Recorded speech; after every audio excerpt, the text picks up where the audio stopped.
Sering sekali juga kita berkata, aku sudah melayani Tuhan, tentu saja aku sudah berarti. Belum tentu.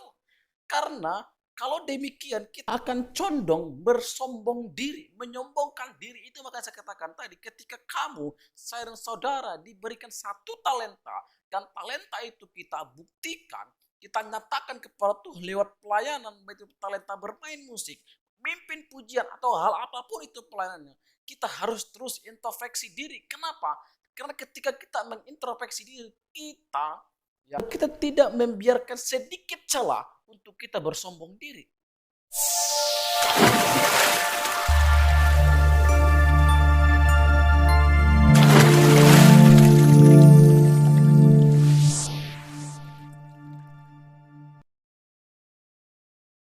Halo, shalom, selamat pagi buat saudara-saudara sekalian, dimanapun kita berada.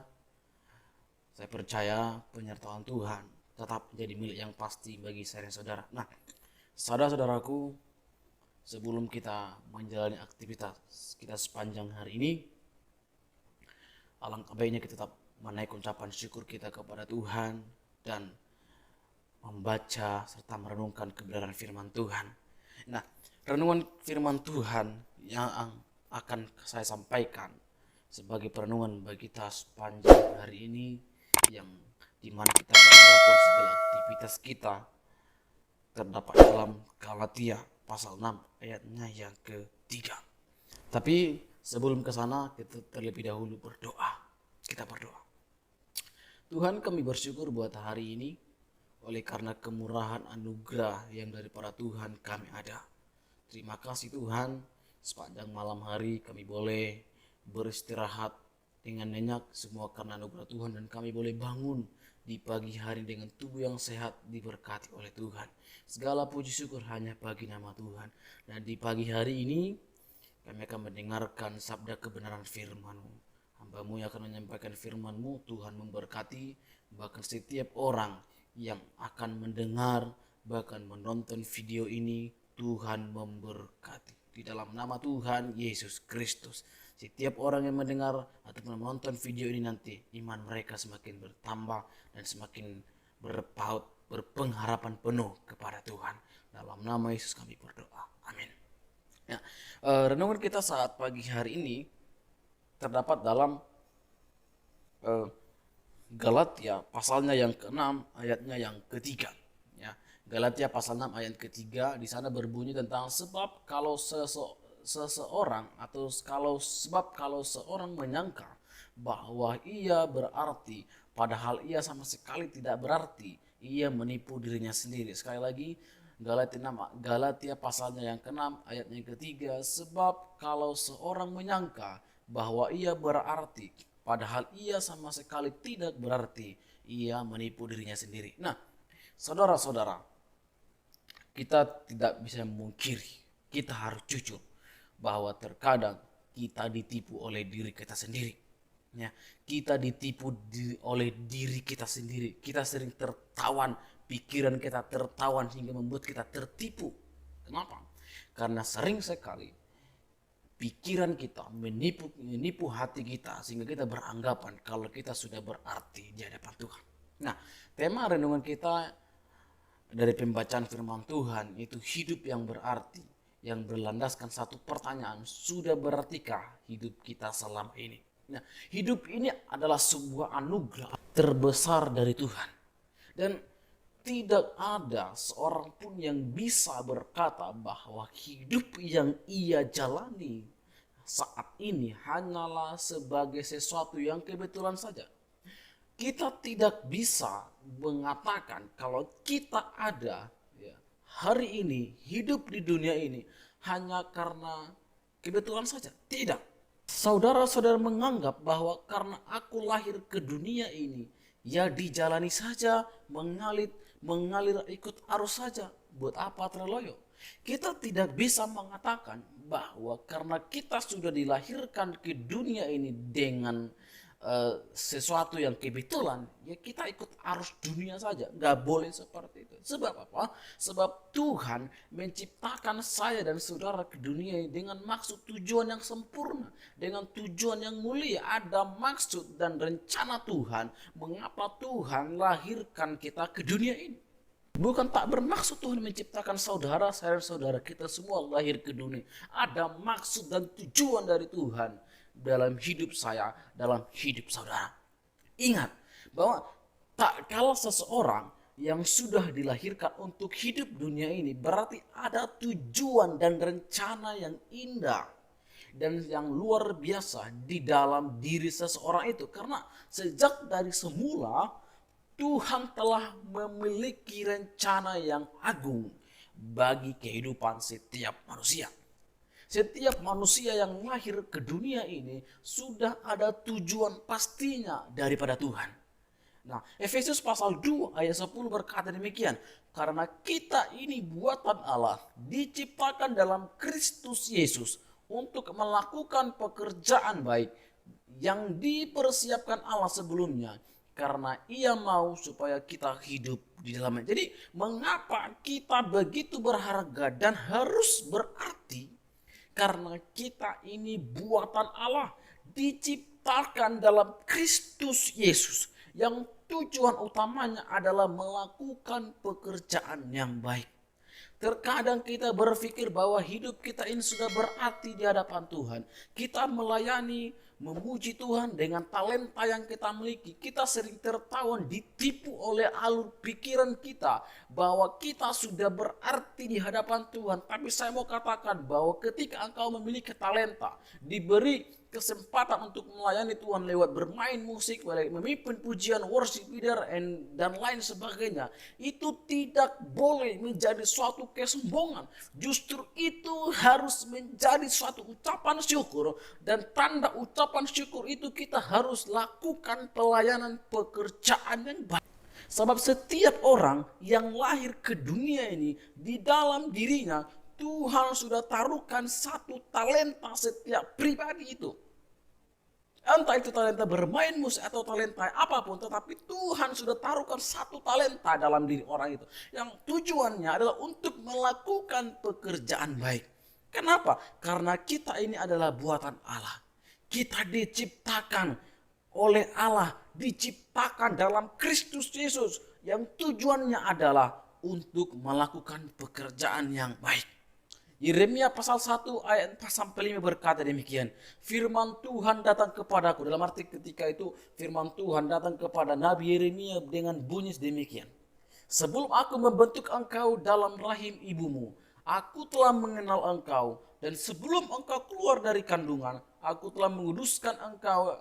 Dan aku telah menetapkan engkau menjadi nabi bagi bangsa-bangsa. Pada saat itu Allah berfirman kepada Yeremia dan mengatakan bahwa sebelum aku membentuk engkau, hai Yeremia, di dalam rahim ibumu, aku sudah mengenal engkau. Dan kata mengenal di sana bukan hanya mengenal, oh nanti anak ini akan lahir ke dia, bukan, tetapi juga Tuhan mengenal dia dan Tuhan menetapkan dia menjadi nabi bagi bangsa-bangsa. Di ayat terakhir dikatakan, aku telah menetapkan engkau menjadi nabi bagi bangsa-bangsa. Sering sekali juga kita tertawan, untuk apa saya melayani Tuhan, gak ada artinya. Bahkan itu penawaran yang sangat-sangat melukai hati Tuhan. Sering sekali juga kita berkata, aku sudah melayani Tuhan, tentu saja aku sudah berarti. Belum tentu. Karena kalau demikian kita akan condong bersombong diri, menyombongkan diri. Itu maka saya katakan tadi, ketika kamu, saya dan saudara diberikan satu talenta, dan talenta itu kita buktikan, kita nyatakan kepada Tuhan lewat pelayanan, baik itu talenta bermain musik, mimpin pujian, atau hal apapun itu pelayanannya, kita harus terus introspeksi diri. Kenapa? Karena ketika kita mengintrospeksi diri kita, ketika kita mengintrospeksi diri, kita menutup celah untuk menyombongkan diri, agar kita tidak membiarkan sedikit celah untuk kita bersombong diri. Tetapi banyak orang yang terlena dan tertipu oleh pikiran dan hati kita sendiri. Sering sekali kita berpikir bahwa saya sudah melayani Tuhan dengan full time di gereja, berarti saya sudah berarti. No, pelayanan yang kamu kerjakan itu bukan menjadi tolak ukur kamu berarti di hadapan Tuhan. Sebab apa? Sebab banyak orang-orang yang memiliki kuantitas, yang memiliki talenta yang lebih bagus dari kamu di luar sana. Jangan menyombongkan diri. Tapi bersyukurlah ketika kamu memiliki talenta dan kamu lakukan untuk melayani Tuhan. Namun bagaimana kita menjalani hidup ini dan bagaimana supaya hidup yang kita jalani ini berarti, yang adalah sebuah pilihan dari masing-masing kita. Yang artinya ketika kamu ingin memiliki hidup yang berarti di hadapan Tuhan, itu kamu harus memilih. Karena memang hidup yang berarti di hadapan Tuhan itu pilihan. Ya, pilihan. Jangan bangga kamu bisa bermain musik. Tetapi banggalah lewat talenta kamu bermain musik itu banyak jiwa-jiwa yang kamu bawa kepada Tuhan. Karena apa? Karena talenta itu bukan ajang untuk kesombongan. Karena talenta yang Tuhan taruhkan dalam hidupku, talenta yang Tuhan taruhkan dalam hidupmu itu bukan ajang untuk menyombongkan diri. Tetapi itu adalah suatu kesempatan untuk menyatakan ucapan syukur, memuji, melayani Tuhan dengan talenta yang kamu punya. Memilih hidup dan menjadi saksi. Untuk memiliki hidup yang berarti di hadapan Tuhan ada pilihan, yaitu memilih hidup dan menjadi saksi dalam Ulangan pasal 30 ayat 19. Sebab apa? Banyak orang yang menyia-nyiakan hari-hari dalam hidupnya dengan hal-hal yang tidak berarti. Ikut arus dunia ini saja, bukan salah jalan sehingga hidupnya menjadi kesaksian yang tidak berguna bagi orang lain. Tetap menjadi saksi tetapi tidak berguna. Sebab apa? Kita kembali ke awal tadi bahwa Tuhan katakan kita ini buatan Allah, diciptakan dalam Kristus Yesus untuk melakukan pekerjaan yang baik yang dipersiapkan Allah sebelumnya. Ia mau supaya kita hidup di dalamnya.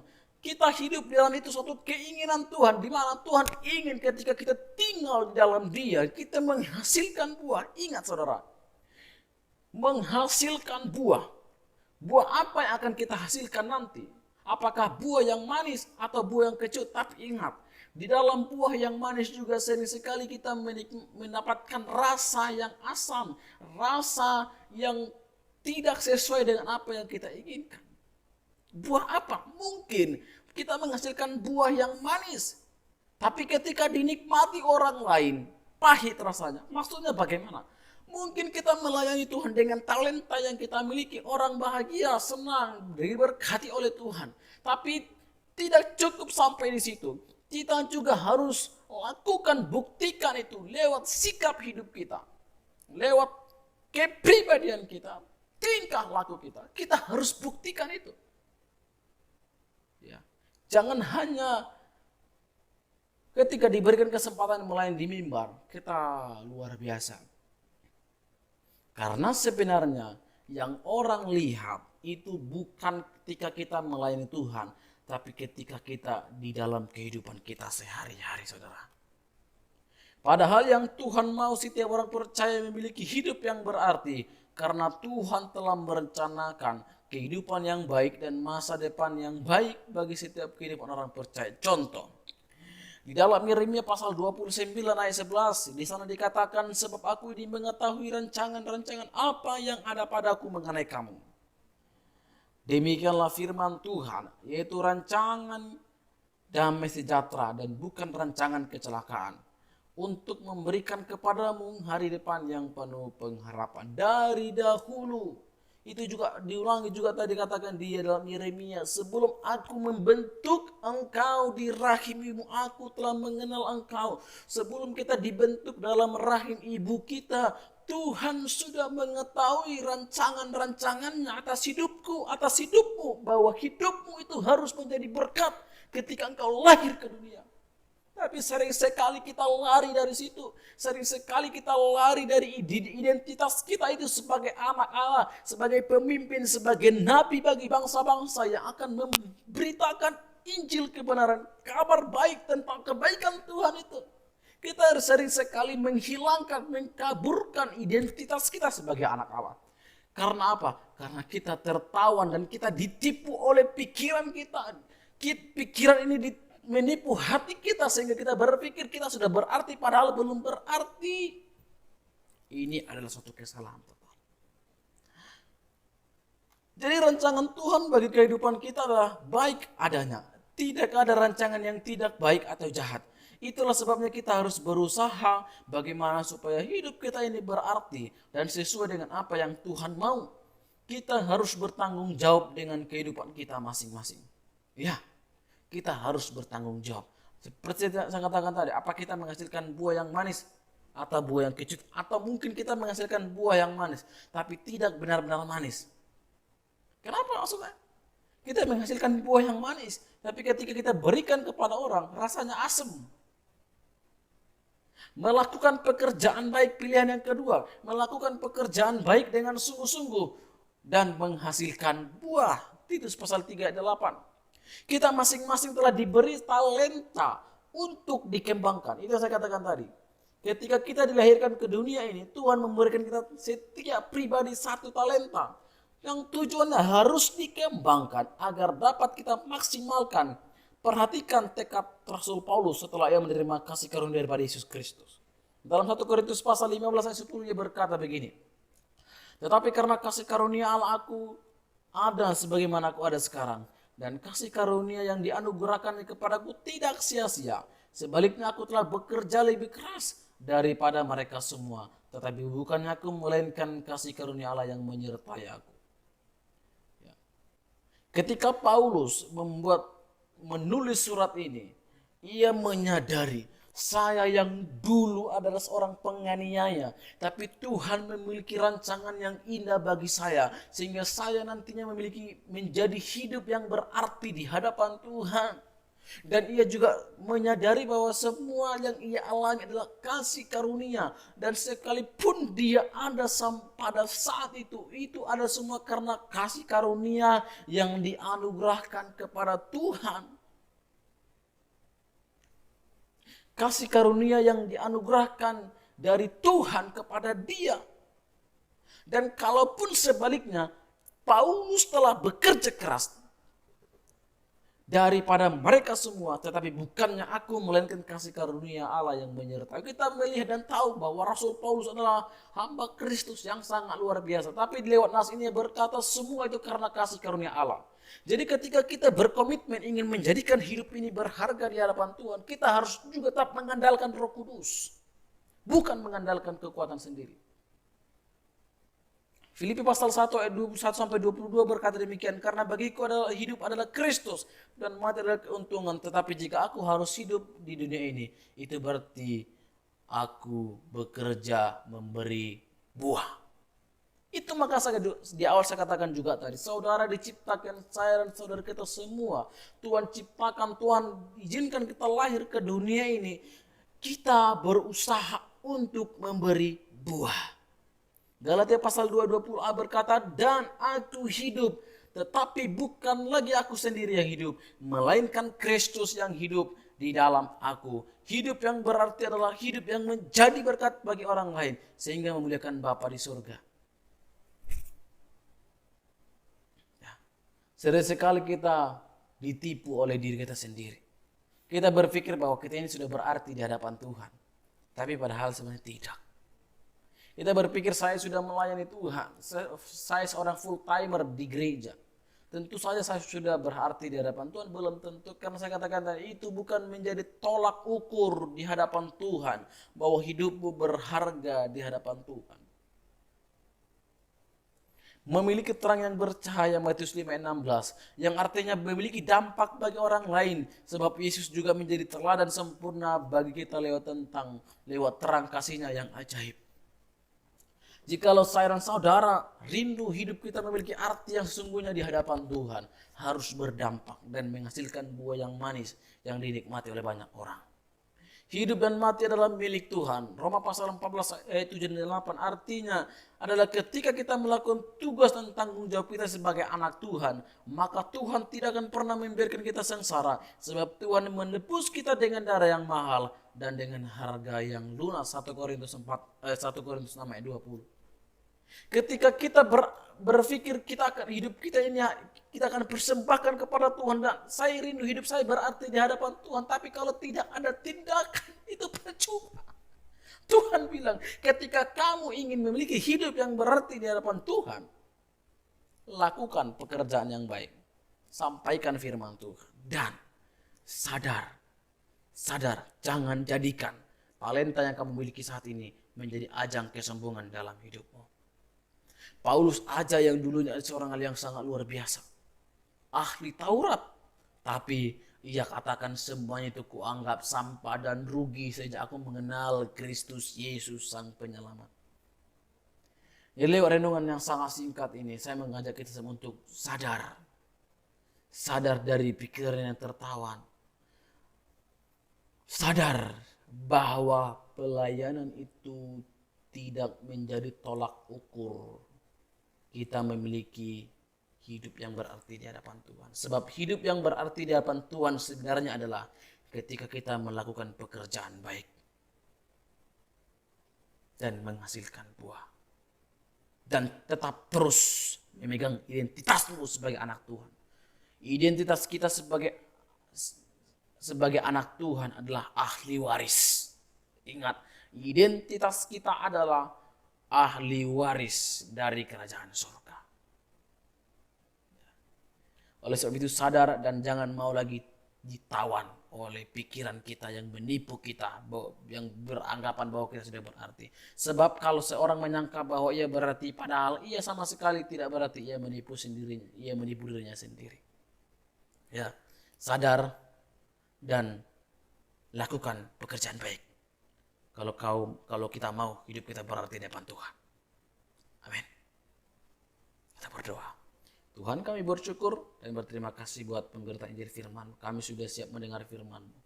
Biarlah firman-Mu terus menjadi batu loncatan bagi kami. Biarlah firman-Mu terus menuntun kami agar kami sadar bahwa pikiran kami telah menipu kami. Yang mungkin dulunya kami berpikir ketika kami melayani Tuhan, hidup kami sudah memiliki arti yang sesungguhnya di hadapan Tuhan.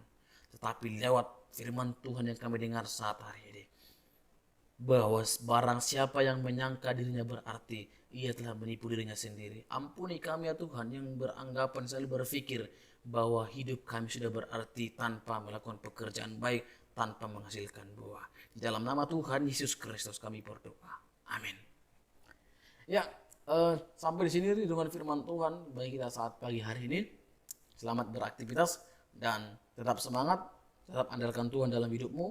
Shalom, Tuhan Yesus memberkati. Salam, Laus Deo. Peace.